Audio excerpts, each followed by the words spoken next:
আপনারা শুনছেন কালো রাত 24।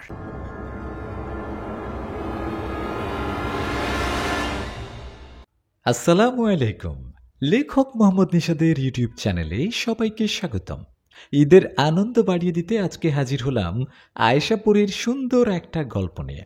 গল্পটি শেষ পর্যন্ত শুনতে থাকুন, আশা করি অনেক ভালো লাগবে। আমি এখন চলে যাচ্ছি গল্পে। যারা এখনই চ্যানেলটি সাবস্ক্রাইব করেননি করে দিন। আমি শুরু করছি আয়েশাপুরীর গল্প। জিনেরা কোথায় থাকে জানিস? সমুদ্র, দ্বীপ ও বন জঙ্গলে। ওরা অদৃশ্য জাতি, ওটাই ওদের রাজ্য, ওদের থাকা জায়গা। আমি তোকে পানির নিচের একদল জিনের গল্প বলি, শোন। সালাম দাদুর কথায় আমি বললাম, ঠিক আছে দাদু, বলো। অনেকদিন পর তোমার মুখে জিনপুরীর গল্প শুনছি, বলো। আমার কথায় সালাম দাদু বলল, সাল 2020। একদিন সকালে আমার কাছে 3জন লোক আসে। আমি ওদের দেখে জিজ্ঞেস করি, কে আপনারা? আমার কথার জবাবে ওরা বলে, আপনি কি সালাম কবিরাজ? ওদের কথার জবাবে আমি মাথা নাড়িয়ে বলি, হ্যাঁ আমি সালাম কবিরাজ। কথাটা বলতে বলতে ওদের বসতে বলি। আমার কথায় ওরা বসে আর বলে, কবিরা সাহেব, আমরা অনেক বিপদে পড়ে আপনাদের কাছে আসছি। আপনার বেশ নামডাক শুনেছি আমি। আপনি দয়া করে আমাদের সাথে চলুন। আমাদের অপেক্ষায় গ্রামের সবাই অপেক্ষা করছে। আমি ওদের কথা শুনে জিজ্ঞেস করি, আপনারা আসছেন, আমি যাব। যাবার আগে একটু বলুন তো আসল ঘটনাটা কি? তখন আমার কথায় একজন বলে, কি আর বলবো কবিরা সাহেব, আমরা নদী এলাকার মানুষ। আপনি তো জানেন, নদী এলাকার মানুষেরা গোসল করা, জামা কাপড়, থালা বাসন ধোয়ার জন্য নদীর পানি ব্যবহার করে। আমরাও সেরকম। আমাদের গ্রামের পাশ দিয়ে বয়ে গেছে একটা নদী। নদীর একটা জায়গায় একটা ঘাট আছে, সেখানে গ্রামের সবাই গোসল করে। আর সমস্যাটা সেই নদীর ঘাটকে নিয়ে। একদিন 8-10 বছরে 3টা বাচ্চা ভর দুপুরে গোসল করছিল নদীতে। গোসল করার সময় হঠাৎ একটা বাচ্চা ডুবে যায় নদীতে। সেই বাচ্চাটা কিন্তু সাঁতার জানত। সাঁতার জানা সত্ত্বেও পানিতে ডুবে যায়। ওই বাচ্চাটা ডুবে যাওয়ায় বাকি দুটো বাচ্চা ওকে অনেক খোঁজাখুঁজি করে, কিন্তু কোথাও খুঁজে পায় না। ওকে খুঁজে না পেয়ে সেই বাচ্চা দুটো গ্রামে আসে আর সবাইকে খবর দেয়। সেই খবর শুনে সবাই গিয়ে নদীতে ডুবে থাকা বাচ্চাটাকে খুঁজে, কিন্তু কোথাও পায় না। বাচ্চাটাকে খুঁজে না পেয়ে ওর মা বাবা অনেক কান্নাকাটি করে। নিজেদের আদরের সন্তানকে হারিয়ে কে না কান্না করবে বলেন? সে বাচ্চাটিকে সেদিন সারাদিন খোঁজা হয়, কিন্তু কোথাও পাওয়া যায় না। এই ঘটনার 3 দিন পর সেই বাচ্চাটির লাশ ভেসে ওঠে সেখানে। বাচ্চাটির লাশ ভেসে ওঠায় আমরা দেখে ওর শরীর সাদা ফ্যাকাশে হয়ে গেছে।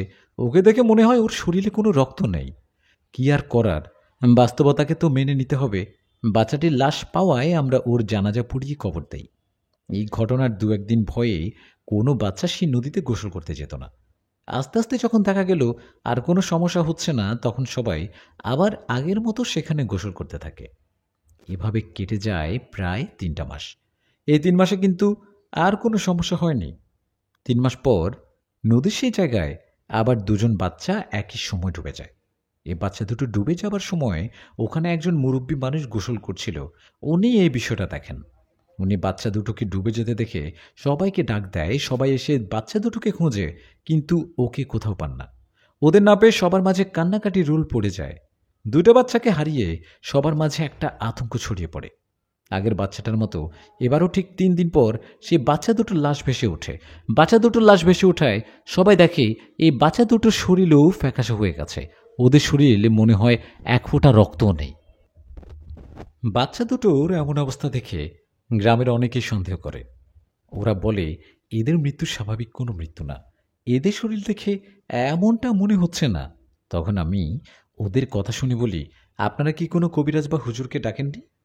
আমার কথায় ওরা বলে, ডেকেছি। বাচ্চা দুটোর লাশ পাবার পর আমরা গ্রামের সবাই মিলে একজন কবিরাজকে ডেকে নিয়ে আসি।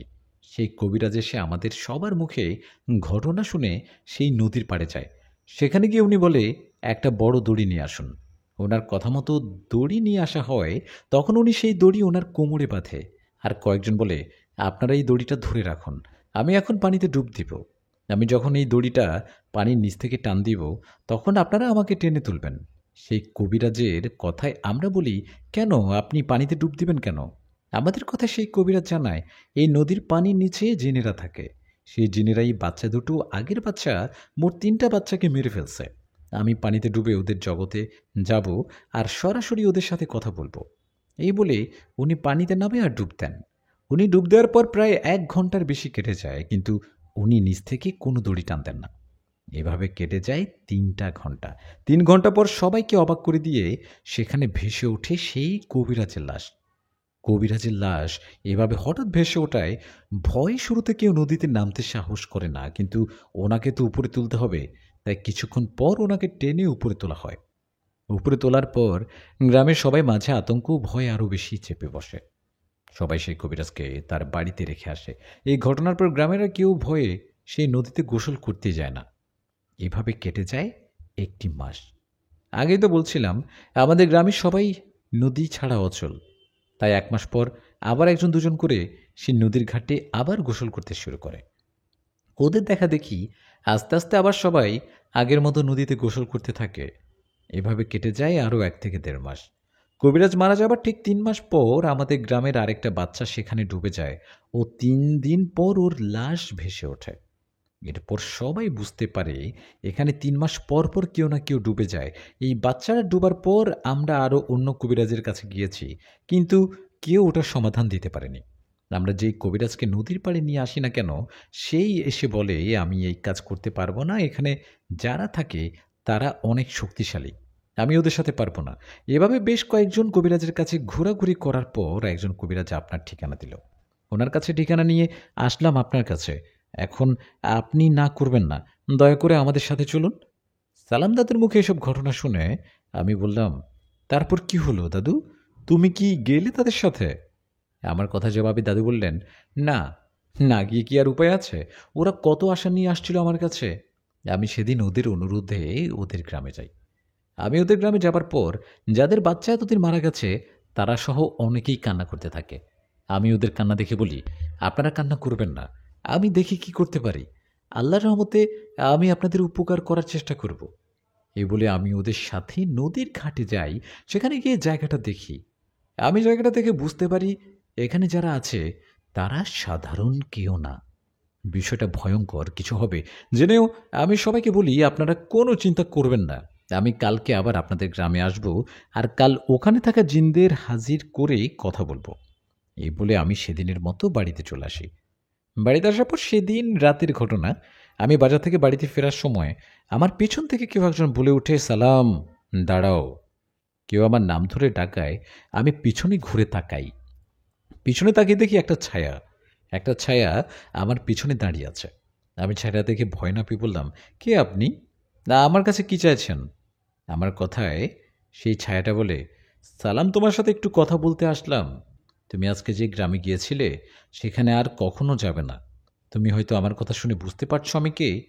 আমি এই নদীতে থাকা জিন। আমি তোমাকে সাবধান করতে আসলাম।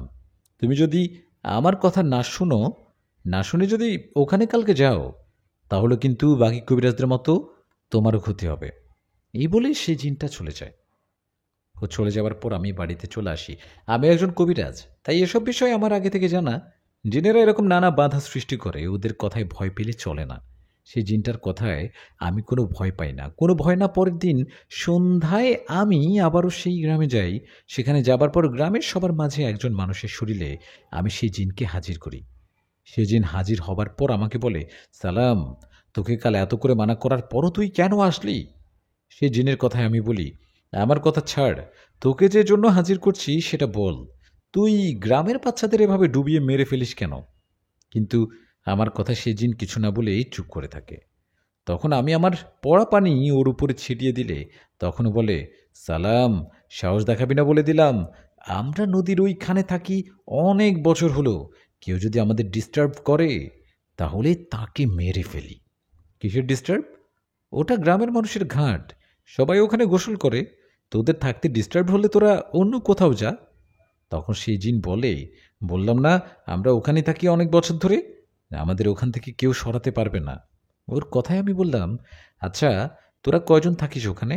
তখন ও বলে, আমরা 7 জন থাকি ওখানে।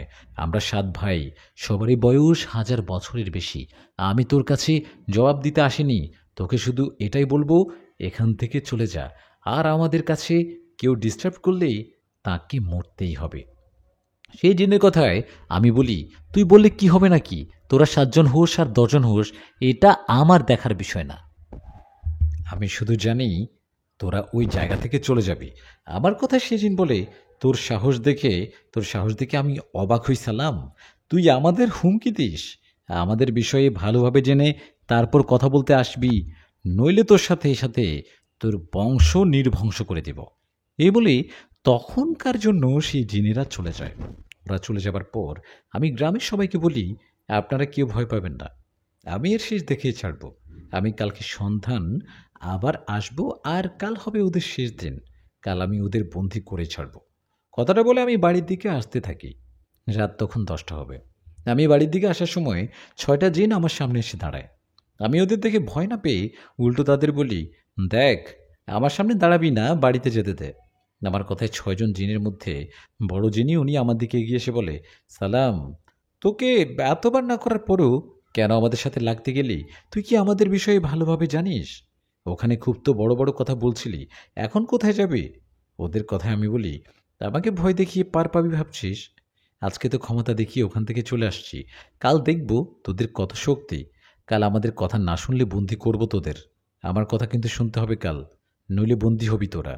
আমার কথায় ওরা বিকট শব্দে হাসতে থাকে আর বলে, বন্দি? আমাদের বন্দি করবি? না রে, তোকে অনেক সাবধান করছি, কিন্তু কিন্তু তুই কবিরাজি বন্ধ না করে, কবিরাজ তুই বারবার আমাদের কথার বিরুদ্ধে গিয়ে কাজ করছিস। কথাটা বলে বড় চিন্তা হাত উপরে তুললেন, আর সাথে সাথে উপর থেকে ধপাস করে আমার সামনে পড়লেন আমার ছেলের লাশ। আমার ছেলেকে ওরা মেরে ফেলছে। ছেলেটাকে মেরে আমার সামনে ফেলে বলল, তোর সাহসের ফল পেলি তো? এরপরও যদি কাল ওখানে যাবার সাহস করিস তো তোর পুরো পরিবার শেষ করে দিব। এ বলে সে জিনেরা চলে যায়। ওরা চলে যাওয়ার পর আমি আমার ছেলের লাশ জড়িয়ে ধরে কান্না করতে থাকি, আর সেখান থেকে ওকে বাড়িতে নিয়ে আসি। বাড়িতে আসার পর আমার স্ত্রী তো দাদিও অনেক কান্না করতে থাকে। দাদু, 1 মিনিট তোমার ছেলে তো অসুস্থ হয়ে মারা গিয়েছিল, আমি এমনটাই শুনছিলাম। আমার কথায় সালাম দাদু বললেন, ওটা সবাই জানে। আসলে আমিও তোর দাদি সবাইকে এটাই বলেছিলাম, ও অসুস্থ হয়ে মারা গেছে, কিন্তু সত্যিটা হলো সে জিনেরা আমার ছেলেটাকে মেরে ফেলেছে। ওরা আমার ছেলেটাকে মেরে ফেলার পর আমি ওদের উপর অনেক রাগ করি, আর চিন্তা করি পরের দিন আমি আবার যাব আর ওদের বন্দি করব। এই ভাবনায় আমি বড় বাবা জিনকে ডাকি। আমার ডাকে বড় বাবা জিন আসলে আমি ওনাকে সব ঘটনা খুলে বলি। সব শুনে বড় বাবা জিন বলে, সালাম, সবসময় সাহস দেখানো তো ঠিক না। তোমার ছেলের জন্য খারাপ লাগছে। তোমার ছেলের জন্য খারাপ লাগছে ঠিক, তোমার আমার সাথে আগে কথা বলে ওদের কাছে যাওয়া উচিত ছিল। ওরা পানির নিচে জিন, ওদের বয়স অনেক আমার মতো, আর ওরা আপন 7 ভাই। একজন দুজন হলে তাও কথা ছিল। বড় বাবা জিনের কথায় আমি বলি, তাহলে এখন কি করব? আমি কি আমার ছেলে হত্যার প্রতিশোধ নিব না? আপনি কি বলেন, আমি কাল আবার ওইখানে যাব নাকি? আমার কথায় বড় বাবাজিন বলেন, দেখো সালাম, আমি তোমাকে সাহায্য করতে পারি, এতে কোনো সমস্যা নেই, কিন্তু সমস্যা হবে তখন যখন তুমি ওদের বন্দি করতে গিয়ে পরিপূর্ণভাবে পারবে না। মানে ওদের 7জনের মধ্যে যদি একজন বাকি থাকে, সেই একজন পরে সে তোমার ক্ষতি করবে। তোমার সেই 7জনকেই একসাথে বন্দি করতে হবে, আর 7জনকেই একসাথে বন্দি করা এত সহজ নয়। শেষমেশ আমি একটা কথাই বলবো, তুমি ওখানে যেও না। বড় বাবা জিনের কথায় আমার অনেক খারাপ লাগে। আমি ওনার কথা মেনে নেই। তখন উনি চলে যায়। নিজের সন্তানের লাশ আমি কাঁধে নিয়েছি। সন্তানকে হারানোর যন্ত্রণা আমাকে আজও কাঁধায়, কিন্তু কাউকে বলতে পারি না। হৃদয় কান্নাটা আজও কাঁদছি আমি। কথাগুলো বলার সময় দাদুর চোখে পানি এসে যায়। এদিকে দাদুর চোখে পানি দেখে আমারও চোখে পানি আসে। আমার অনেক খারাপ লাগে। তখন দাদু বলে, আমি জীবনে অনেক জিন পরি দেখিয়েছি, ছাড়িয়েছি, অনেককে বন্দি করেছি, কিন্তু এই কাজটায় আমি পুরোটা করতে পারিনি। পরের দিন সেই গ্রামের লোকেরা আমার কাছে আসে, কিন্তু আমি ওদের না করে দেই। আমি ওদের বলি, আপনারা আপনাদের গোসল করার ঘাট অন্য কোথাও করুন। আগে যেখানে গোসল করতেন এখন সেখানে গোসল না করে নদীর অন্য কোথাও করুন। আমার কথায় ওরা চলে যায়। এভাবে কেটে যায় 5 বছর। আমি তোকে এই গল্পটা কেন বললাম জানিস? কারণ আজ 5 বছর পর সেই গ্রামের সেই লোকেরা আবার আমার কাছে আসছে। ওরা কাল আসছিল আমার কাছে, ওরা আসায় আমি জিজ্ঞেস করি ঘটনাটা কি। তখন ওরা বলে, কবিরা সাহেব, আমরা আপনার কথা মতো আমাদের গোসল করার ঘাট নদীর অন্য স্থানে করি। নতুন ঘাটে গোসল করতে কোনো সমস্যা হচ্ছিল না, কয়েকটা মাস ভালোই চলছিল। 1 বছর পর থেকে নতুন ঘাটেও সমস্যা হয়। ওখানে ওখানে বাচ্চারা হারিয়ে যেতে থাকে। আমরা নদী এলাকার মানুষ, নদী ছাড়া কেমনে চলবো? শুরুতে সমস্যা কম হলেও ইদানিং বেশি সমস্যা করছে। কিছুদিন পর পর বাচ্চারা ডুবে মারা যাচ্ছে। এরকম হলে এরকম হলে কিভাবে বাঁচবো আমরা? গ্রাম তো আস্তে আস্তে শেষ হয়ে যাবে। ওদের কথায় আমি ওদের কি বলবো বুঝতে পারিনি। আমি ওদের বলি আমি অসুস্থ, তাই আমার কিছুদিন সময় লাগবে। আপনারা অন্য কবিরাজ দেখেন। আমার কথায় ওরা অনেক জোরাজুরি করেও কোনো লাভ হয় না। আমি ওদের চলে যেতে বলি, ওরা চলে যায়। সালাম দাদুর কথায় ওনাকে বললাম, তাহলে কি ভাবছো? তুমি কি ওখানে যাবে না? আমার কথায় দাদু বললেন, না, যাব না। দাদুর কথা জবাবে আমি বললাম, দাদু, তুমি যাবে, তোমাকে যেতে হবে। তোমার সন্তানের হত্যার প্রতিশোধ তুমি নেবে। আমার কথায় দাদু কিছু বলতে না পেরে বললেন, কি বলিস? কিছুই তো বুঝতে পারলাম না। দাদুর কথায় আমি বললাম, সেটা সময় হলে জানতে পারবে। আমি এখন বাড়িতে চাই। কথাটা বলে বাড়ির দিকে যেতে লাগলাম। তখন দাদু পিছন থেকে ডাক দিয়ে বলল, তোদের কি খবর? বাচ্চা কাচ্চা কি নিবি না? দাদুর কথায় আমি মুচকি একটা হাসি দিয়ে বললাম, আর বাচ্চা? এখনও মা বাবা জানে না আমারও আয়সাপুরীর কথা। আমি সালাম দাদুর ওখান থেকে বাড়িতে গেলাম। বাড়িতে গিয়ে আমার রুমে যেতেই দেখলাম আয়সাপুরী বসে আছে। ছোট করে একটা কথা বলি, অনেক হয়তো আমার এই গল্পটা নতুন শুনছেন, তাদের বলি, আয়সাপুরী আমার বউ।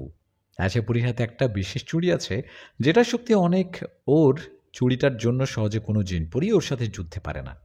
আশাপুরি আমার বউ, এই কথা শুধু সালাম দাদু জানে, আমার মা বাবা এখনও জানে না। আশাপুরীকে নিয়ে অনেক গল্প আছে এই চ্যানেলগুলোতে, শুনে নেবেন। অনেক ভালো লাগবে আশা করছি এই চ্যানেলে আছে। যাই হোক, এখন গল্পে ফিরি। আমি রুমে গিয়ে আশাপুরীকে দেখার পর বললাম, মহারানী, আপনি ঘরে কি করছেন? আমার কথায় আশাপুরী আমার দিকে তাকিয়ে বলল, এটা বুঝি শুধু তোমার একার ঘর? আমার না বুঝি, এটা আমারও ঘর। হ্যাঁ হ্যাঁ, তোমারও ঘর। আচ্ছা মহারানী, আমার জন্য কি রান্না করছেন? আমার কথায় তখন আশাপুরী বলল, আমি বুঝি রান্না করি? রান্না তো করে তোমার মা। আমি তো এখনও অদৃশ্যভাবে থাকি।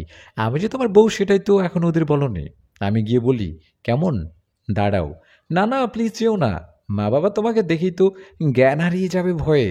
যেও না, আমি সময় করে বলবো একদিন। আমার কথায় পরি বিছানায় বসে বলল, ঠিক আছে। না বললেও আমি কোনো একদিন ওদের সামনে আসব। এদিকে তখন মা আমার রুমে আসলেন। রুমে এসে বললেন, কি রে কবিরাজ, কোথা থেকে ফিরলি? ঘরে এসে আমার সাথে কার সাথে কথা বলছিস? ভূতের সাথে কথা বলিস নাকি? ভূত না মা, পরি। মা বলে, কি পরি মানে? আমি বলি, আরে না মা, মানে এমনি মজা করলাম। যাও আমার জন্য ভাত নিয়ে আসো, ভাত খাবো, ক্ষুধা পেয়েছে। আমার কথায় মা ভাত আনতে গেলেন। এদিকে আমার কাণ্ড দেখে আশাপুরী হাসছে আর বলছে, মাকে বলে দিতা আমি কে। আশাপুরী অদৃশ্যভাবে বসে আছে। মা ওকে দেখতে পাচ্ছে না আমি ছাড়া। মা খাবার ঘরে গিয়ে খাবার নিয়ে এসে আমাকে দিয়ে চলে গেলেন। তখন আমি বিছানায় বসে বসে খাবার খেতে লাগলাম। আর আয়শাকে বলল, নাও হাঁ করো। আয়শাকে এটা বলাতে আয়েশা তখন একটা মুচকি হাসছে। আমার কথা জবাবে ও বলল, না, তুমি খাও। এটা কিভাবে হয়? তুমি বসে থাকবা, আমি তোমাকে দেখিয়ে দেখিয়ে খাবো বুঝি? 1 মিনিট, আমার ফ্রিজে মিষ্টি আছে। কথাটা বলে ফ্রিজে রাখা মিষ্টিগুলো ওকে খেতে দিলাম। আর আমি ভাত খেতে খেতে বললাম, আয়েশা শোনো না, একটা কথা জানার ছিল। আমাকে পানির নিচে জিনদের সম্পর্কে বলো তো, ওরা নাকি অনেক শক্তিশালী হয়। আমার কথাই ও বলল, কেন হঠাৎ এসব জানতে চাইছো কেন? আরে বলো না, আমি আগে ওদের বিষয় শুনি, তারপর বলছি সব। আমার কথায় আয়শা বলল, তুমি ওদের বিষয় জানতে চাও তো ঠিক আছে, চলো, তোমাকে শুধু জানাবো না, তোমাকে ওদের জগৎ দেখিয়ে নিয়ে আসবো। মানে কি বললো? ওদের জগৎ মানে? তখন আয়শা বলল, তোমাকে পানির নিচের জিন জগৎ নিয়ে দেখিয়ে আসবো। ওখানে আমার বাবার একজন বন্ধু থাকেন, উনি পানির নিচের জিন। ওনার পেশা, উনি একজন হেকিম জিন, যিনি জিনদের চিকিৎসা করেন। আমি তোমাকে নিয়ে ওনার কাছ থেকে ঘুরে আসব। এতে ওদের সম্পর্কে জানাও যাবে, দেখাও যাবে। আশাপুরীর কথায় একটু ভয় করলে ওর কথায় আমি রাজি হই। তখনও বলে, দিনের বেলা গেলে তো তোমার মা বাবা তোমাকে খুঁজবে, রাতে যখন শুবে তখন নিয়ে যাব, কেমন? ওর কথায় রাজি হই, বললাম, ঠিক আছে, তাই হবে। এ বলে দুজন আরও কিছুক্ষণ গল্প করলাম। এভাবে দিনটা পেরিয়ে রাত হলো। রাত হতে আমি রাতের খাবার খেয়ে দরজা লাগিয়ে শুয়ে পড়লাম।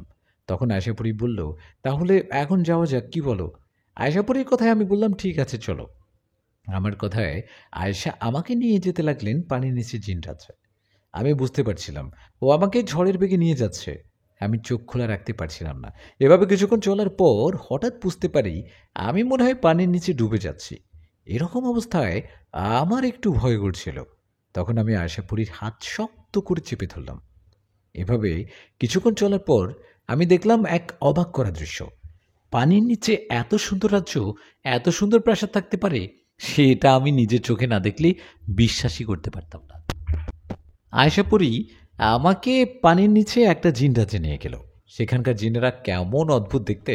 না মানে এর আগেও আমি অন্য জিনদের দেখেছি, কিন্তু এদের মতো কাউকে দেখিনি। আমরা সেখানে যাওয়ার পর আয়শাপুরী একটা প্রাসাদের ভিতরে আমাকে নিয়ে গেল। ওখানে যাওয়ায় আয়েশার বাবার বন্ধু জিন বললেন, আরে মা আয়েশা, কেমন আছো? কয়েক বছর পর আসলে। তোমার মা বাবা মারা যাওয়ার পর আমিও তোমাদের ওদিকে তেমন যাই না। একবার গিয়েছিলাম, গিয়ে শুনলাম তুমি নাকি তোমাদের রাজ্যে থাকো না, মানব সমাজের আশেপাশে থাকো। ওনার কথায় আশা বললেন, হ্যাঁ আমি মানুষদের সমাজে থাকি, শুধু থাকি না, এই যে একে দেখতে পাচ্ছেন যে ও হচ্ছে আমার স্বামী, ওকে আমি বিয়ে করেছি। তুমি মানুষকে বিয়ে করেছ? তোমাদের সর্দার তোমাকে কিছু বলেনি? আয়েশা বলেন, না আমি তো আর আমাদের রাজ্যে যাই না, বলবে কি করে? ও আমার স্বামী, ওর নাম নিষাদ। ও আপনার পানির নিচে জিনদের বিষয়ে জানতে চেয়েছিল। যদিও মানুষদের এই জিন রাজ্যে আসা ঠিক না, তবুও ওর ইচ্ছে করছিল বলে ওকে নিয়ে ঘুরতে আসলাম। এতে কোনো সমস্যা হবে না তো? না মা, সেরকম কোনো সমস্যা হবে না। তুমি তোমার স্বামীকে নিয়ে আমাদের রাজ্যটা ঘুরে দেখাও, কোনো সমস্যা নেই। কিন্তু ও যেন আমাদের রাজ্যের কোনো জিনিস সাথে করে নিয়ে না যায়, আর কোনো গাছের পাতাও ফুল না ছেড়ে। ওনার কথায় আশা বললেন, এসব বলতে হবে না, আমি ওকে সব বুঝিয়ে বলবো। এই বলে আমরা ওনার প্রাসাদে কিছু খাবার খেলাম। খাবার শেষে আয়শাপুরী আমাকে ওই জিন রাজ্যটা ঘুরে দেখালেন।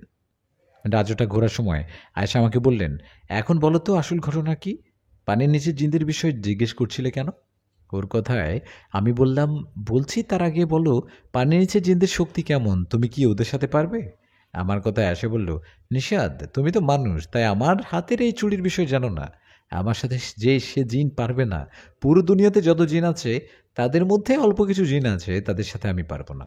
এছাড়া বাকি যত জিনের কথা বলো না কেন, কেউ আমার সাথে পারবে না। আমার যত যত চুড়ি আছে যার কাছে, সে পারবে, কারণ ওর শক্তিও আমার শক্তি সমান সমান। আয়েশার কথায় আমি বললাম, বুঝতে পারছি। আয়েশা, তোমাকে একটা কাজ করতে হবে। আমার কথায় ও মুচকি একটা হাসি দিয়ে বলল, সালাম দাদুর জন্য নাকি? ওর কথায় ওর দিকে তাকিয়ে বললাম, এত তাড়াতাড়ি খবর কিভাবে পাও? সবই তো জানো দেখছি। আয়েশা, সালাম দাদুর জন্য অনেক খারাপ লাগছে আমার।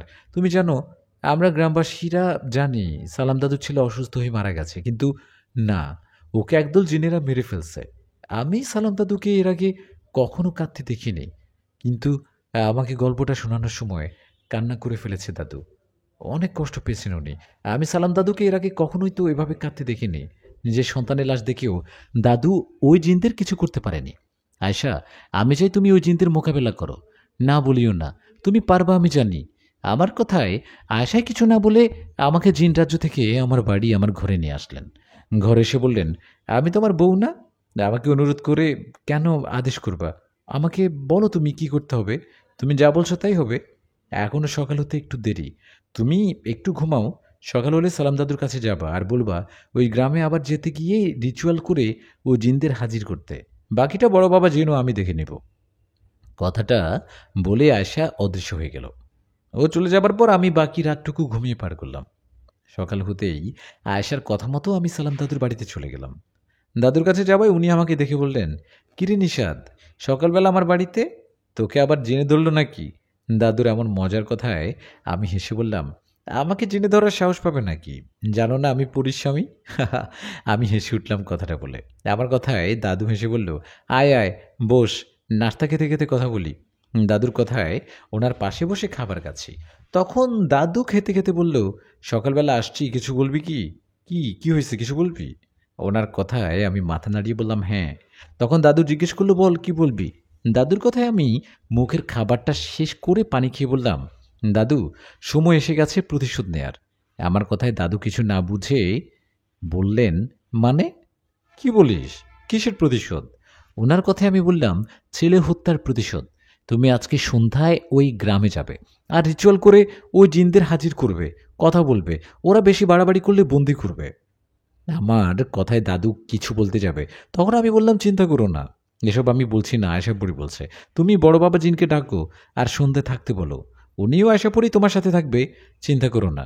আল্লাহর রহমতে তুমি আজ ওদের পরাজিত করতে পারবে। আমার কথায় দাদু একটু সাহস পেয়ে বললেন, ঠিক আছে, সন্ধ্যায় আসিস আমার কাছে, একসাথে যাব। দাদুর কথায় রাজি হয়ে চলে গেলাম বাড়িতে। সেদিন সন্ধ্যাবেলা আবার দাদুর কথা মতো ওনার কাছে আসে। উনি বললেন, চল। এ বলে দুজন হাঁটতে হাঁটতে ওই গ্রামের দিকে রওনা করলাম। তখন আমি দাদুকে জিজ্ঞেস করলাম, বড় বাবা জিনকে বলছো? আমার কথা জবাবে দাদু বললেন, হ্যাঁ। এভাবে গল্প করতে করতে আমরা পৌঁছে গেলাম সেই গ্রামে। সেখানে যাওয়ায় গ্রামের সবাই দাদুর কাছে আসলেন। তখন দাদু বললেন, আপনারা আমাকে একটু জায়গা দিন, আমি ওই জিনদের হাজির করব। দাদুর কথা মতো সবাই দাদুকে একটু জায়গা করে দিলেন। তখন দাদু একজনের শরীরে সেই জিনদের আবার হাজির করলেন। সেই জিনগুলো হাজির হয়ে বললেন, সালাম, তোর এত বড় সাহস, আবারও আসছিস? তোর কি আগের কথা মনে নেই? মনে নেই তোর ছেলের কথা? সে জিনদের কথায় দাদু বললেন, আপনাদের অত্যাচারে আমি গ্রামের লোকদের বলছি তাদের গোসল করার ঘাট নদীর অন্যদিকে করতে। ওরা তাই করছিল। এখন আপনারা নতুন ঘাটের মধ্যে সমস্যা করছেন কেন? কেন গ্রামের বাচ্চাদের মেরে ফেলেন? দাদুর কথায় ওরা বলল, আমাদের যা ভালো মনে হবে আমরা করব। এর জন্য তোর কাছে জবাব দিব কেন?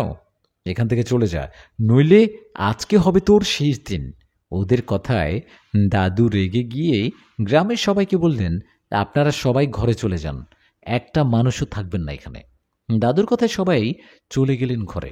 তখন দাদু বললেন, সাহস থাকলে সশরীরে সামনে আয়। দাদুর এমন কথা সেই 7 জন জিন তাদের ভয়ানক বিশাল শরীর নিয়ে সেখানে হাজির হলেন। তখনই দাদুর কাছে আসলেন বড় বাবা জিন ও আয়শাপুরী। বড় বাবা জিন ও আয়শাপুরীকে দেখে সেই খারাপ জিনগুলো বললেন, সালাম, এদের দুজনকে নিয়ে এসে আমাকে আমাকে কি বুঝাতে চাস তুই? আমাকে তুই ভয় দেখাচ্ছিস? আমি দেখ ওদের কি অবস্থা করি। কথাটা বলে সে 7 জন জিনের মধ্যে যিনি বড়, উনি বড় বাবা জিনের দিকে রেগে এগিয়ে আসতে যাবেন, এমন সময় আশা করি সে জিনের বুকের মধ্যে একটা আঘাত করলেন। আর সাথে সাথে ওই জিনটা ব্যথায় চিৎকার দিয়ে পড়ে গেল মাটিতে। সে জিনটা মাটিতে পড়ে যাবার সাথে সাথে আরেকটা জিন আয়েশার দিকে এগিয়ে আসায় এটাকেও আয়েশা আঘাত করে আহত করলেন। দুজনকে এভাবে আঘাত করার পর বাকি 5 জন ভয়ে থতমত খেয়ে বললেন, আয়শাপুরী, দাঁড়াও, ওকে আমরা হার মেনে নিচ্ছি। আমরা আজকের পর আর গ্রামের কোনো বাচ্চাকে মেরে ফেলবো না, কারো কোনো সমস্যা করব না। আমাদের এবারের মতো মাফ করে দাও। ওদের কথায় আয়শাপুরী বড় বাবা জিনের দিকে তাকিয়ে ওদের বললেন, আপনারা যেহেতু আমার বয়সে বড় চিন, বড় হয়ে আমার কাছে মাপ চাচ্ছেন, আজ প্রথমবার বলে আপনাদের মাফ করে দিলাম। আজকের পর গ্রামের কারো কোনো ক্ষতি করার চেষ্টা করলে সেদিন আর মাফ পাবেন না। যান, চলে যান। আয়শার কথায় সেই 7 জন জিনেরা চলে গেল। ওরা চলে যাবার পর আয়শাপুরী ও বড় বাবা জিন অদৃশ্যভাবে রইল। তখন সালাম দাদু সবাইকে ডাকায় সবাই ঘর থেকে বেরিয়ে এসে দাদুকে জিজ্ঞেস করলেন, কবিরাজ সাহেব, কি হলো? আপনি কি সেই জিনদের সাথে কথা বললেন? আমরা তো আপনার কথা মতো ঘরে ছিলাম, জানি না এখানে কি হলো, আপনি বলুন আমাদের। তখন দাদু বললেন, আমার যা করার আমি করছি। ওই জিনেরা আমার কাছে মাপ চেয়ে চলে গেছে। ওরা বলছে আজকের পর গ্রামের আর কোনো বাচ্চাকে মারবে না, গ্রামের কারো কোনো ক্ষতি করবে না। আপনারা এখন থেকে নদীতে গোসল ও আপনাদের যা যা কাজ সবই করবেন। এরপরও যদি কোনো ক্ষতি হয় আমাকে জানাবেন, সেদিন ওদের আর রক্ষা হবে না। দাদুর কথায় সবার মুখে হাসি ফুটে সবাই অনেক খুশি হয়। সবাই খুশি হওয়ায় দাদু বলেন, এবার তাহলে আমরা চলে যাই। এই বলে দাদু আমি রওনা করি বাড়ির দিকে। আমরা বাড়ির দিকে যাবার সময় আমি দাদুকে বলি, দাদু, ওই জিনেরা চলে যাওয়ায় গ্রামের সবাই তো অনেক খুশি হয়েছে, কিন্তু তুমি মনে হয় খুশি হতে পারোনি, তাই না? কারণ আশাপুরি ওদের বন্দি না করে মাফ করে দিয়েছে তাই। আমার কথায় দাদু বলল, নিষাদ, জিনদের বিষয়ে আমার থেকে আশাপুরি বেশি জানে ও বুঝে। ও যেটা করেছে এটাতে আমি খুশি। ওরা গ্রামের আর কারো কোনো ক্ষতি না করুক, এটাই চাই। এমন সময় আয়শাপুরি আমাদের কাছে আসলেন আর আমাদের সাথে হাঁটতে হাঁটতে দাদুকে বললেন, দাদু, তোমার নাতিকে বলো না আমার কথা যেন ওর বাড়িতে বলে দেয়। আমার সব সময় লুকিয়ে লুকিয়ে ওর সাথে দেখা করতে ভালো লাগে না। আমি ওর মা বাবার সামনে দৃশ্যমান হয়ে থাকতে চাই। আয়েশার কথায় দাদু বললেন, হ্যাঁ, বলবে বলবে, সামনে কোনো এক সময়ের মধ্যে বলবে। ও যদি না বলে তাহলে আমি ওর মা বাবাকে তোমাদের বিষয় বলবো। দাদুর কথায় আয়েশা মুচকি একটা হাসি দিয়ে বলল, ঠিক আছে, তাই যেন হয়। এই বলতে বলতে সালাম দাদু তার বাড়ির কাছে চলে আসলেন। তখন দাদু আমাকে বলল, আমি তো বাড়িতে চলে আসলাম, যাও তোমরা এখানে এখন থেকো না, আর বাড়িতে চলে যাও এখান থেকে। দাদুর কথায় আমি বললাম, ঠিক আছে দাদু, যাও তাহলে, আমি বাড়িতে যাই। কথাটা বলে বাড়ির দিকে যেতে লাগলাম। তখন আয়শাপুরীকে বললাম, তুমি এটা কি করলা? তখন ওই জিনদের যেতে দিলা কেন?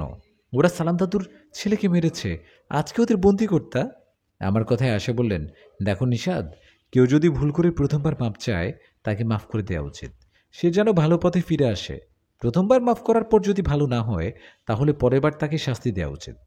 আমি যদি ওদের প্রথমবারই বন্দি করতাম তাহলে ওদের জিন সর্দারের কাছে আমার জবাবদিহি করতে হতো। ওর কথায় আমি বুঝতে পেরে বললাম, ও এই ব্যাপার, তাহলে ঠিকই করেছ, কিন্তু এরপর কখনো ভুল করলে তখন ওদের ছাড়বা না। আমার কথায় আয়েশা মাথা নাড়িয়ে বলল, ঠিক আছে। এদিকে তখন বাড়ির কাছে চলে আসায় আয়েশা অদৃশ্য হয়ে গেল। তখন আমি বাড়িতে ঢুকায় মা বলল, নিশাদ, এ আমি কি দেখলাম? তুই যখন হেঁটে আসছিলি তোর কাছাকাছি কেউ ছিল, একটা সাদা ছায়ার মতো কিছু দেখলাম। মায়ের কথায় আমি চমকে উঠলাম। মা মনে হয় আশাপুরীকে দেখেছে, কিন্তু মাকে বুঝতে না দিয়ে আমি বললাম, তাই নাকি? কই, আমি তো জানি না। বাবা রে, কোন জিন পরি হবে হয়তো। আমার কথায় মা বলল, এভাবে ঘরে ঢুকিস না, গোসল করে তারপরে যা। এই এলো, হলো, যা, রাত্রিবেলা গোসল। কি আর করার, মায়ের কথায় বাইরে তো আর যেতে পারবো না, তাই গোসল করে ঘরে ঢুকলাম। আমি ঘরে যাওয়ায় দেখলাম আয়েশা আমাকে দেখে হাসছে আর বলছে, কেমন লাগে রাত্রিবেলা গোসল করতে? ওর কথায় আমি বললাম, সব তোমার জন্য হলো, তুমি সব সময় অদৃশ্যভাবে থাকতা।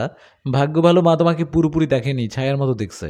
আমার কথার উত্তর না দিয়ে আয়েশা চলে গেলেন, কারণ মা খাবার নিয়ে আসছে আমার ঘরে। খাবার নিয়ে আসায় আমি খেয়ে ঘুমিয়ে পড়ি। এভাবে আয়েশাও আমার ভালোই দিন কাটছিল। এভাবে কেটে যায় 3টা মাস। 3 মাস পর একদিন সালাম দাদু একজনকে দিয়ে খবর পাঠায় আমার কাছে, আমি যেন ওনার সাথে দেখা করি। দাদু আমাকে ডাকায়, আমি সেদিন সন্ধ্যায় ওনার বাড়িতে যাই। আমি গিয়ে দাদুকে বলি, দাদু, খবর পাঠিয়েছিলে, জরুরি কিছু বলবে নাকি? তখন দাদু বলল, 3-4 দিন ধরে আমার বাড়িতে আসছিস না, কারণ কি? অসুস্থ নাকি? না দাদু, অসুস্থ না, আসলে নানা বাড়িতে গিয়েছিলাম, মা জোরাজুরি করে নিয়ে গেছে। তুমি বলো আমাকে ডাকার কারণ কি? তখন দাদু বলল, নিষাদ, তোর মনে আছে ওই 7জন জিনের কথা? ওরা তো আবার নতুন করে ঝামেলা শুরু করছে। আজ সকালে ওই গ্রামের সবাই আমার কাছে আসছিল, এসে বলছে গতকাল ওই গ্রামে একজন না, 2জন একসাথে 3টা বাচ্চা পানিতে ডুবে গেছে, এখনও ওদের লাশ খুঁজে পায়নি। ওদের কথায় আমি জিজ্ঞেস করি, কিভাবে হলো? তখন ওরা জানায়, এবারকার ঘটনাটা অন্যরকম ছিল। গ্রামের অনেকের সাথে বাচ্চারা নদীর অল্প পানিতে মাছ ধরছিল, তখন 3টা বাচ্চা হঠাৎ পানিতে ডুবে যায়। ওদের দেখে মনে হয়েছিল নিচ থেকে ওদের পা ধরে কেউ টেনে নিয়ে গেছে। এমন কথা শুনে আমি আয়শাপুরীকে বললাম, আয়শা, সামনে আসো। ও আমার পাশে অদৃশ্যভাবে ছিল। ওর সামনে আসায় আমি সব বলতে যাব, তখনও বলল, বলতে হবে না, আমি সব শুনেছি। হ্যাঁ, সব শুনেছ, তাহলে বলো এখন কি করব? ও জিনদের এবার কি শাস্তি দিবা? আমার কথায় আশাপুরী বলল, ওদের শাস্তি তো হবে, কিন্তু তার আগে খুঁজে বের করতে হবে ওদের আসল কারণ কি। ওরা এমনি এমনি ওই বাচ্চাদের মারেননি, এর পিছনে নিশ্চয়ই কোনো কারণ আছে। কোনো তথ্য সংগ্রহকারী জিন হলে ভালো হতো, ওদের বিষয়ে গভীরভাবে জেনে আসতো। তথ্য সংগ্রহকারী জিনের কথা বলতেই আমার মনে হলো সাজ্জাদ জিনের দাদুর কথা। তখন আমি দাদুকে বললাম, দাদু, সাজ্জাদ জিনের দাদু হলো তথ্য সংগ্রহকারী জিন। আমি সাজ্জাদ জিনকে ডাকি, দেখি ওরা আসে কিনা। কথাটা বলে আমি অনেকদিন পর সাজ্জাদ জিনকে স্মরণ করি। আমার ডাকে কিছুক্ষণ পর সাজ্জাদ জিন আসে। ও এসে আমাকে ও দাদুকে সালাম দিয়ে বলে, কি খবর নিষাদ, আজ এতদিন পর আমাকে স্মরণ করলা? কোনো সমস্যা হয়েছে কি? ওনার কথায় আমি ওনার পরিবারের ভালো মন্দ জিজ্ঞেস করলাম, করে ওনাকে ওই 7জন জিনের বিষয়ে সব খুলে বললাম। সব শুনে সাজ্জাদ জিন বললেন, বিষয়টা গুরুত্বপূর্ণ মনে হচ্ছে। ঠিক আছে, আমি দাদুর কাছে গিয়ে জেনে কাল তোমাদের সব বলবো। কথাটা বলে চলে গেলেন সাজ্জাদ জিন।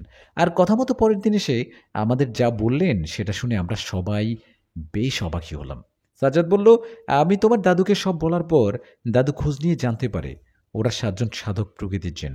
ওরা ভালো না, ওরা প্রতি 3 মাস পর পর একটা করে বাচ্চাদের ধরতো আর তাদের শরীরের সমস্ত রক্ত দিয়ে পূজা করত। ওগুলো করলে ওদের শক্তি বেড়ে যেত।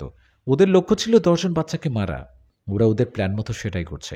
আস্তে আস্তে ওরা 10টা বাচ্চাকে মারতে সক্ষম হয়। ওরা আগে যেমন শক্তিশালী না হলেও এখন ওরা অনেক শক্তিশালী। সেদিন আশাপুরী ওদের বন্দি করা বা মেরে ফেললে ভালো হতো। ওরা সেদিন আশাপুরীর কাছে এমনি এমনি মাপ চায়নি, ওটা ওদের প্ল্যান ছিল।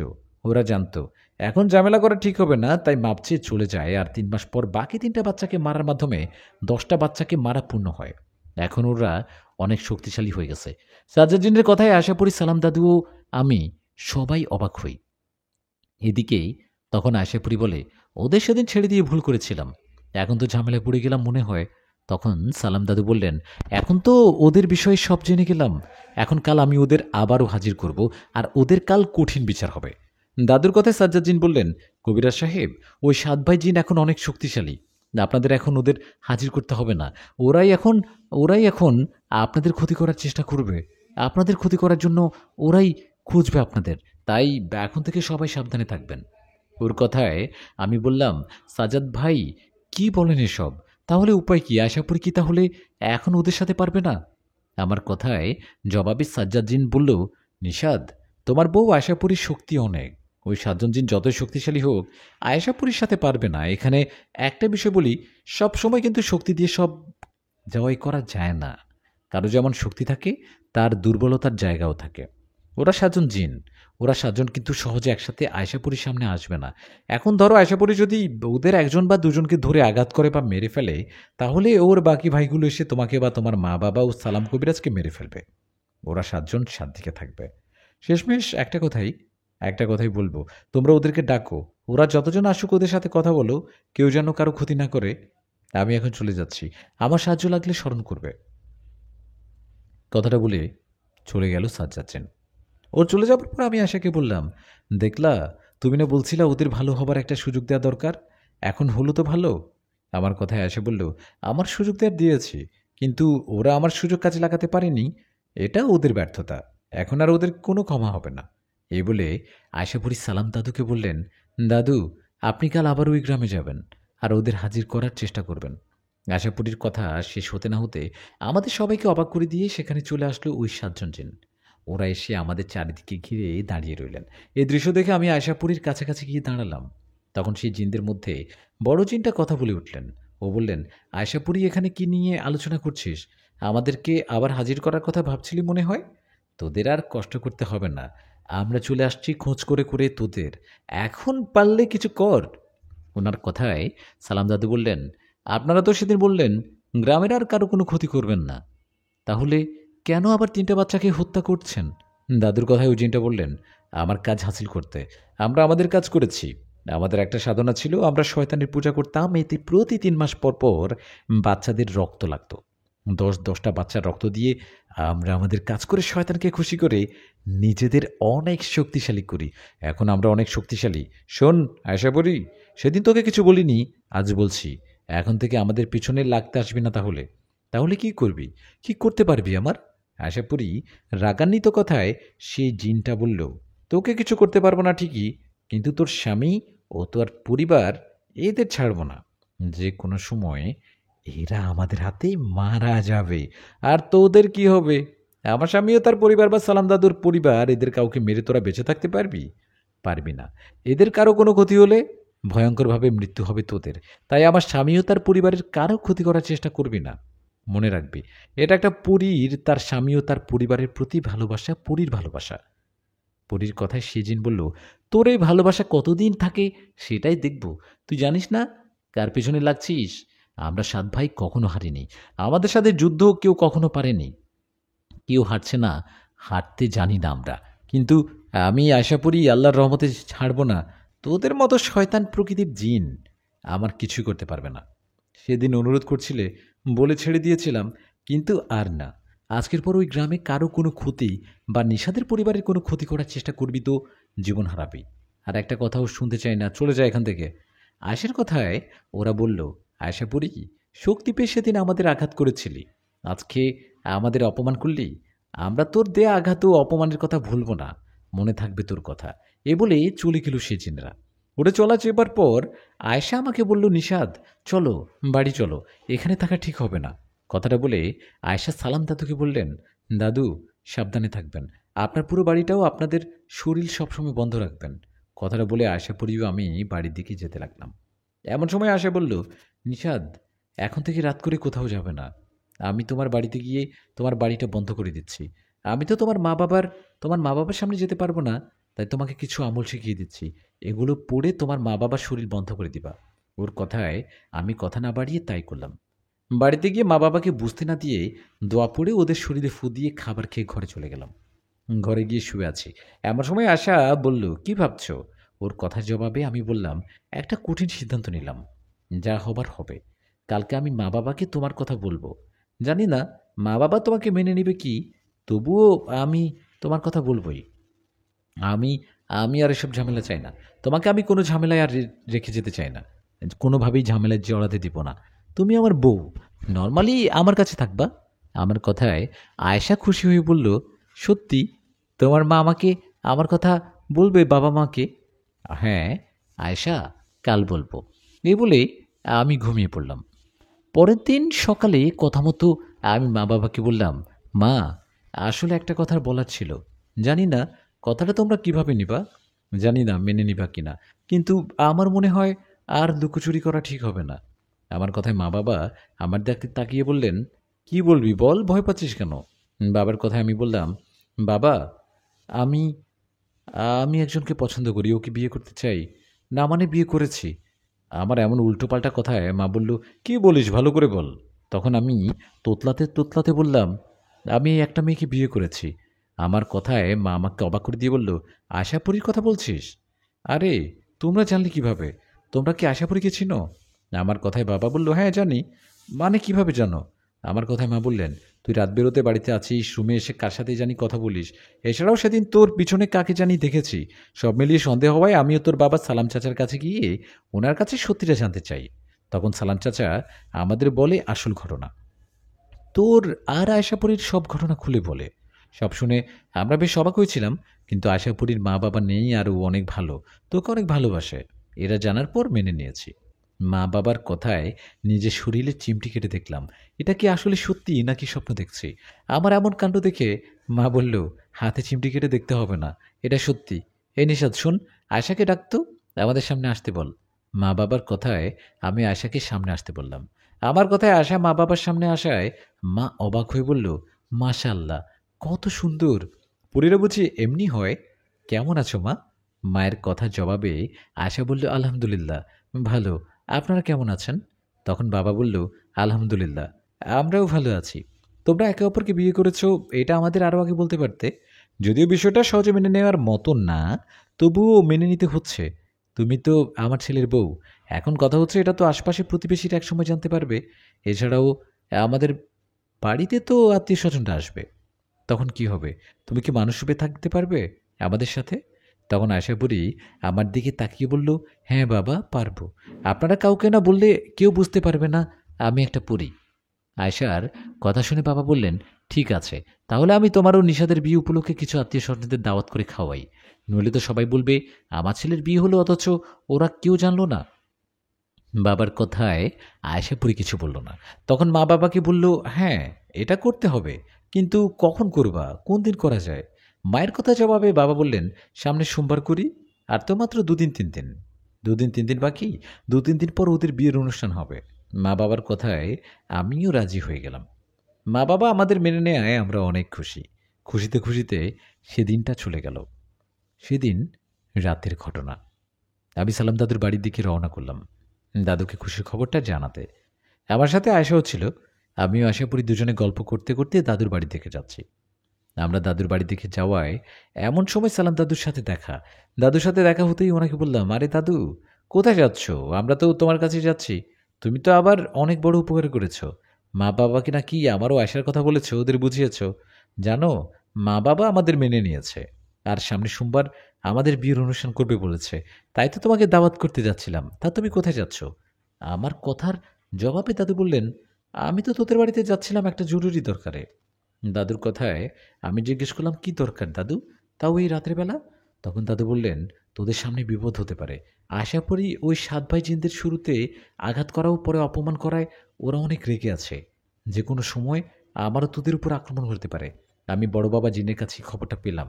বড় বাবা জিনকে আমি জিজ্ঞেস করলাম ওদের হাত থেকে বাঁচার উপায় কি, মানে হঠাৎ করে যেন আক্রমণ করতে না পারে, এটার উপায় কি? তখন উনি আমাকে এই সুতাটা পরিয়ে দেন। এই যে দেখ, আমার হাতে বাঁধা এই সুতাটা নাকি বিশেষ এক ধরনের সুতা।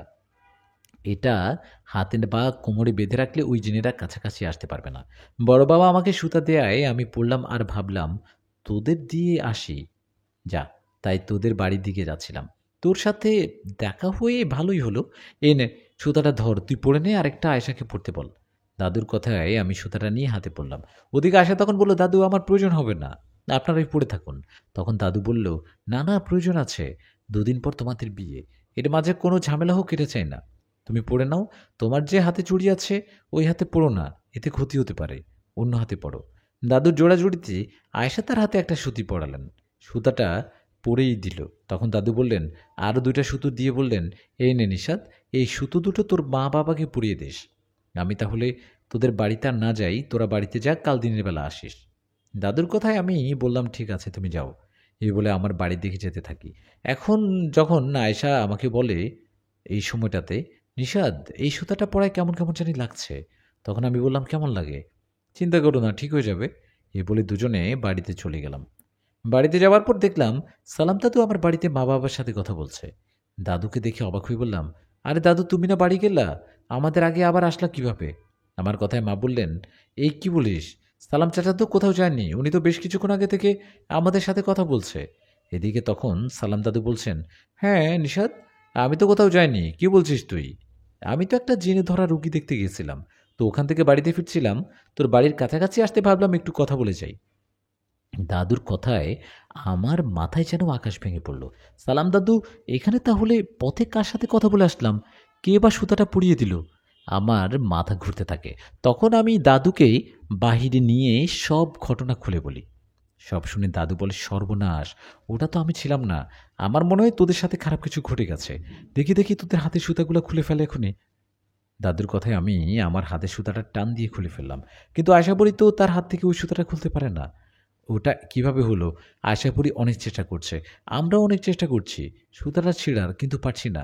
এটা দেখে সালাম দাদু বলে, নিষাদ টানিস না, ওটা আর খোলা যাবে না, যা সর্বনাশ হবার হয়েছে। আমার মনে হয় এটা ওই জিনদের কোনো চাল ছিল। আমি তো পুরোপুরি জিনকে ডাকি, উনি আসলে সবটা জানতে পারবে। কথাটা বলে দাদু বড় বাবা জিনকে ডাকলেন। দাদুর ডাকে বড় বাবাজি না আসায় সালাম দাদু সব ঘটনা ওনাকে খুলে বললেন।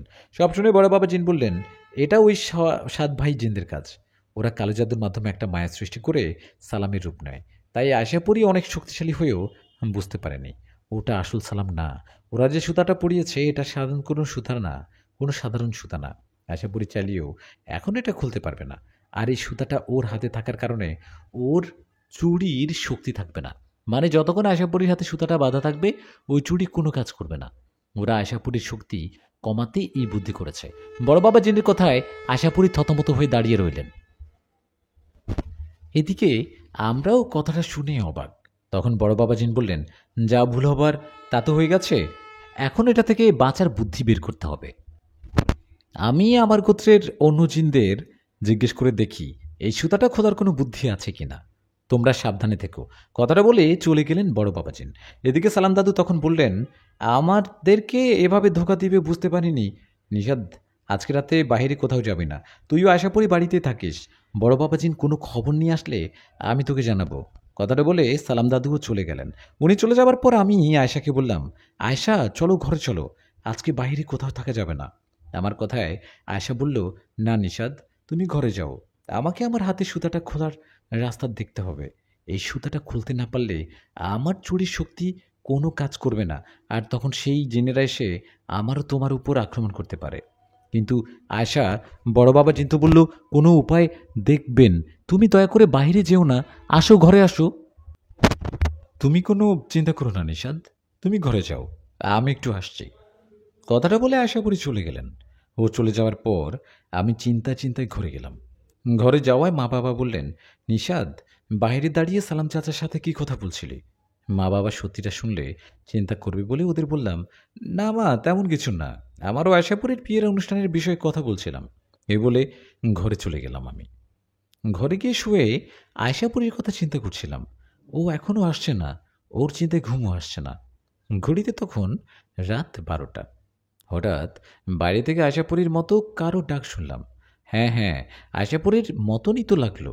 আমি ডাক শুনে দরজা খুলে বাড়ির বাইরে যাওয়ায় দেখলাম আশাপুরী একটু দূরে দাঁড়িয়ে আছে। আমাকে দেখে আয়শা বলল, নিষাদ, আমার কাছে আসো। ওর কথায় ওর কাছে গিয়ে বললাম, কি ব্যাপার, তুমি এখানে দাঁড়িয়ে আমাকে ডাকছো কেন? ঘরে আসতে পারতা। তখনও বলল, কিভাবে ঘরে যাব বলো, তোমার বাড়িটা যে বন্ধ করা, ওখানে ঢুকতে পারি না বলেই তো এখানে ডাকলাম। আয়েশার কথায় অবাক হয়ে বললাম, মানে কি বলো, তুমি না বাড়িটা বন্ধ করলা, এখন তুমি ঢুকতে পারছো না মানে? আমার কথায় ও বলল, আমি তো বন্ধ করিনি, কারণ আমি আশাপুরি না।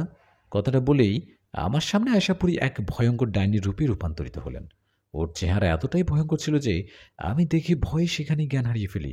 আমি জ্ঞান হারিয়ে ফেলার পর আমার কিছু মনে নেই। আমার যখন জ্ঞান ফেরে তখন থেকে আমি অন্য একটা জায়গায় আমার পাশে আয়শাপুরী শিকলে বাঁধা। আয়শাকেও আমাকে ওই 7 ভাই জেনেরা ধরে নিয়ে আসছে।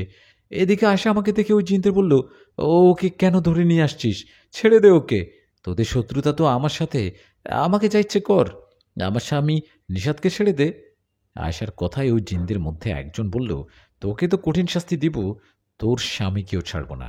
মনে আছে আমাকে আঘাত করছিলি, আমার অপমান করে, আবার অপমান করে তাড়িয়েও দিয়েছিলি। আমরা 7 ভাই এমন শক্তিশালী জিন যে ভয়ে অন্যান্য জিনেরা আমাদের সাথে ঝগড়া তো দূরের কথা, ভয়ে আমাদের সাথে কথা বলে না। তোর চুরির শক্তির জন্য, তোর চুরির শক্তির জন্য আমরা 7 জন হয়েও তোর সাথে পারি না। আমরা বুঝতে পারছিলাম তোর সাথে শক্তিতে পারবো না যতক্ষণ তোর হাতে ওই চুড়ি থাকবে। তাই বুদ্ধি করে তোর হাতেই ওই চুড়ি বেঁধে দেই। আমরা কালো জাদুর মাধ্যমে এই কাজটা করি। ওটা এমন একটা সুতা যেটা তুই চাইলেও খুলতে পারবি না। ওটা তোর হাতে থাকলে তুই শক্তিও দেখাতে পারবি না। এখন তুই আমাদের হাতে বন্দী। তোকে এখন থেকে তিলে তিলে মারবো। তোকে মারার আগে অন্যরকম একটা কষ্ট দিতে চাই। মানুষ কষ্ট পায় বেশি কখন জানিস? যখন তার প্রিয় জিনিসটা না পায় তার প্রিয় মানুষটির অন্য কারো হাতে দেখে। তোর স্বামী নিষাদ এখন থেকে তোর স্বামী থাকবে না, কারণ ওর সাথে বিয়ে হবে আমাদের একমাত্র বোন এলিজার। তোর রূপে নিয়ে নিষাদকে যে এখানে নিয়ে আসছে সে আমাদের বোন। তোর স্বামীকে এখানে এনে তোর সামনে মেরে ফেলতাম, কিন্তু আমার বোন তোর স্বামীকে দেখে পছন্দ করে ফেলছে। ও তোর স্বামীকে বিয়ে করতে চাইছে। ও আমাদেরকে বলেছে আমাদের অনেক আদরে বোন তো সে, তাই আমরা ওর কথা ফেলতে পারিনি। হুম, আমরা একটু পর তোর সামনে তোর স্বামীর সাথে আমার বোন এলিজার বিয়ে দেব। ওর কথা শুনে আয়শাপুরী পাগলের মতো ছটপট করতে লাগলো আর বলল, না, এমনটা করবি না, এমনটা করবি না তোরা। নিষাদ আমার স্বামী, ওর সাথে তোদের বোনের বিয়ে দিস না, ছাড় আমাকে। আয়শার কথায় সেজিন বলল, তোকে তো কোনোভাবেই ছাড়বো না। এলিজা, এদিকে আয়। জিনের ডাকে সেখানে এসে উপস্থিত হলেন সেই এলিজাপুরী। ওর চেহারা কেমন ভয়ঙ্কর ছিল, চোখের পাতাগুলো কালো কালো, দেখলেই কেমন ভয় লাগে। ভয়ের ডাকে সেই এলিজাপুরী এসে চাবুকের মতো কিছু একটা দিয়ে আয়শাপুরীকে 2-3 বার আঘাত করল আর বলল, আমার ভাইয়ের আঘাত করছিলি তাই না? সেদিন কথাটা শুনে তোর উপরে অনেক রাগ হয়েছিল, খুব তো শক্তি দেখিয়েছিলি। এখন কোথায় গেল তোর শক্তি? কোথায় তোর ক্ষমতা? তোর স্বামী এখন থেকে আমার হবে, আমার, কারণ আজকেই ওকে বিয়ে করব আমি। ভাই, আমার বিয়ের আয়োজন করো। এদিকে কথাটা শুনে আমি চিৎকার করে বলতে থাকি, না, আমি আপনাকে বিয়ে করব না, কখনো করব না। আমার কথায় সেই পরি আমার দিকে এগিয়ে এসে আমার গালে সজোরে একটা থাপ্পড় দিয়ে বলল, আমি যা বলি তাই করি, তোকে শুধু একটা কথাই বলবো, আমাকে বিয়ে না করলে তোর বউ আয়েশা পরি ও তোর মা বাবা কেউ বেঁচে থাকবে না, সবাইকে এক মুহূর্তে মেরে ফেলবো। ওর কথায় আমি কি বলবো বুঝতে পারছি না। তখন ওই জিনেরা বলতে শুরু করলো, আমরা বিয়ের আয়োজন করছি, তুই কোনো চিন্তা করিস না বোন। কথাটা বলে ওরা ওদের মতো করে কোনো কোনো জিনদের জানি ডাকলো এখানে। ডাকার পর ওরা সবাই মিলে গোল হয়ে বসে পূজা করতে লাগলো কিসের যেন। এদিকে তখন আমি আয়শাপুরীর দিকে তাকিয়ে কান্না করে ফেললাম। আয়শাকে ওরা অনেক মেরেছে। আয়শাপুরী আহত হয়েও আমার দিকে তাকিয়ে বলছে, নিষাদ, ভয় পেও না, তোমার কিছু হবে না, আল্লাহর উপর ভরসা রাখো। এভাবে বেশ কিছুক্ষণ চলে গেল। একসময় ওদের পূজা শেষ হলো। ওদের পূজা শেষ হলে আমাকে নিয়ে একটা জায়গায় বসালো তারা। তারপর সেই ভয়ঙ্কর পরীকে আমার পাশে বসিয়ে আমাদের বিয়ের কাজ শুরু করলো। সেই ভয়ঙ্কর পরীটা আমার পাশে বসিয়ে আমাদের বিয়ের কাজ শুরু করলো। তখন আয়েশা পরী শিকলে বাঁধা। ও ছটপট করছে আর বলছে, বন্ধ করুন, এসব বন্ধ করুন। আয়েশার ছটপট করা দেখে আমি উঠে দাঁড়িয়ে ওর কাছে যাব, তখন জিন আমাকে ধরে আটকে দিল, আমাকে আয়েশার কাছে যেতে দিচ্ছিল না।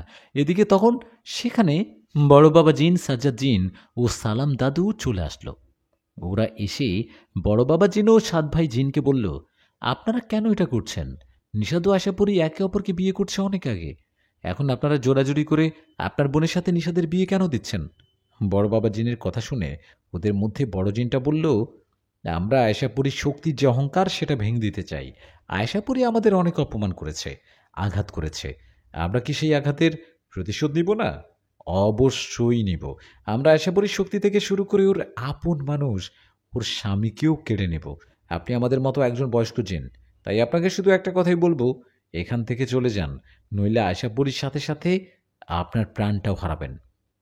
ওনার কথায় বড় বাবা জিন বললেন, বাঁচা মারা আল্লাহর হাতে, আমি মৃত্যুকে ভয় পাই না। আল্লাহ যখন আমার মৃত্যু লিখেছেন তখনই হবে। আমি আপনার বোনের সাথে নিশাদের বিয়ে হতে দিব না। বড় বাবা জিনের কথায় উনি রেগে গিয়ে বললেন, তুই কি মরতে চাস? আমাদের দেখে কি ভয় করে না তোর? আমাদের বিষয় কি জানিস না? তখন বড় বাবা জিন বলল, তোরা তো শয়তানের পূজা করিস। আল্লাহর শক্তির কাছে শয়তানি শক্তি কিছুই না, তুচ্ছ। তোরা তো 7 জন, আমি একা। সাহস থাকলে 7 ভাই না এসে তুই একা আমার সাথে এসে লড়াই কর, দেখ। বড় বাবা জিনের এই কথা শুনে সেই জিন বলল, কি? আমাকে অপমান? আয় দেখি তোর কত শক্তি, আমি তোর সাথে একাই লড়ব। কথাটা বলে বড় বাবা জিন ও সেই 7 ভাইয়ের মধ্যে বড় জিনেই সেই জিনের যুদ্ধ লাগলো। চলছে দুই জিনের ভয়ঙ্কর লড়াই।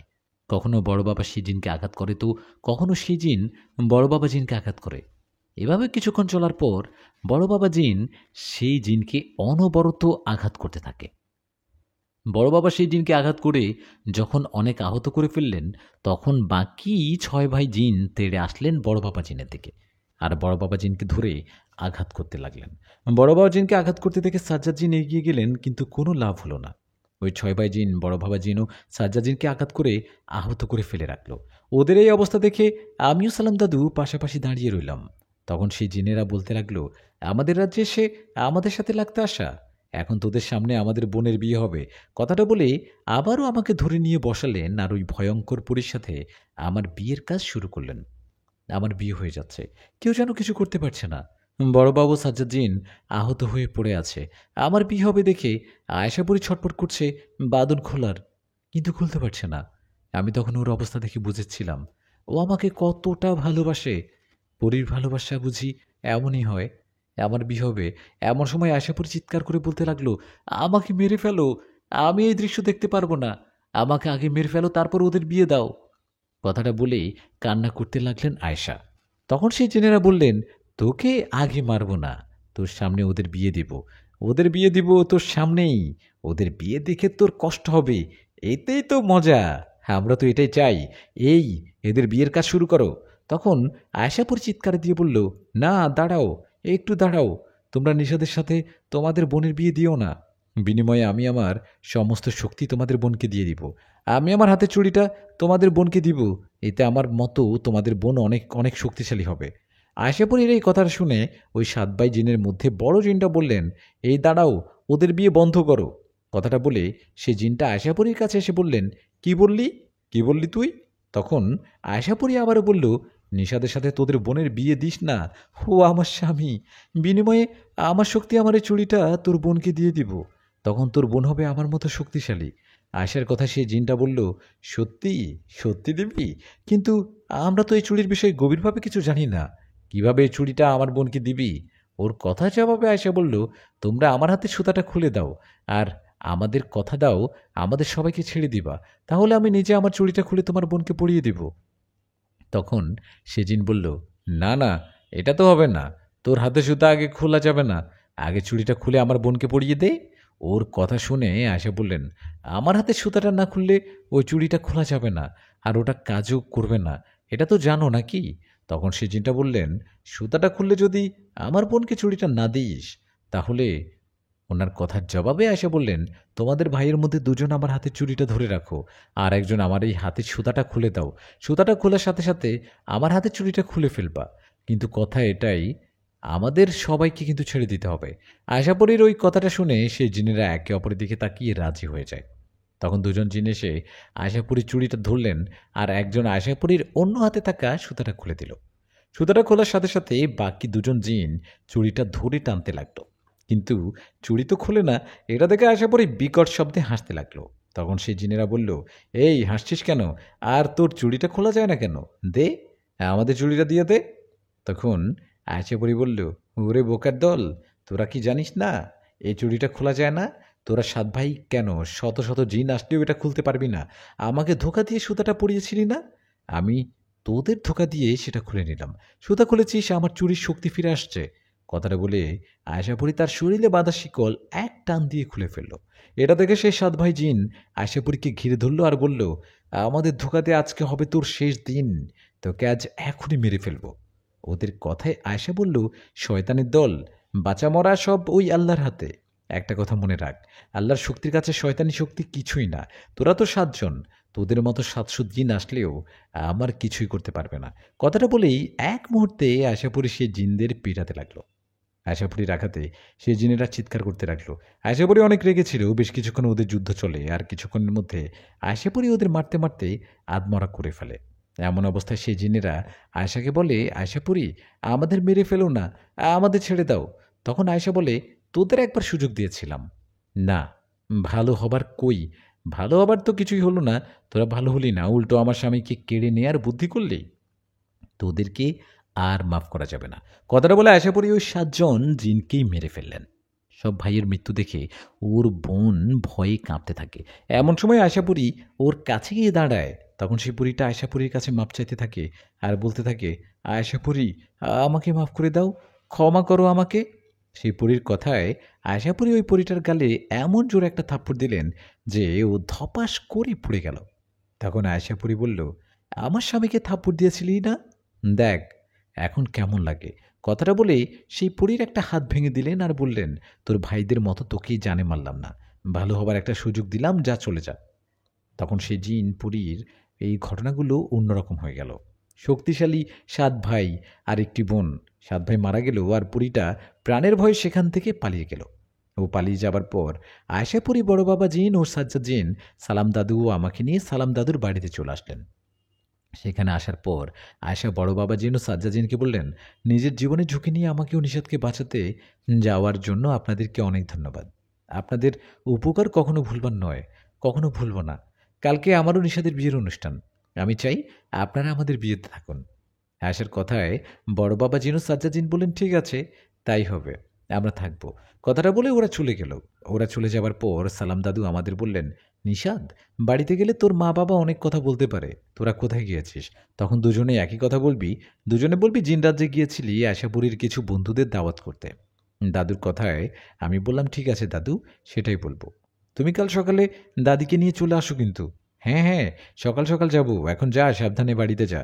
দাদুর কথায় আমিও আয়শা দুজনে গল্প করতে করতে বাড়ির দিকে যেতে লাগলাম। আমরা অনেক খুশি ছিলাম, কারণ মা বাবা আমাদের মেনে নিয়েছে।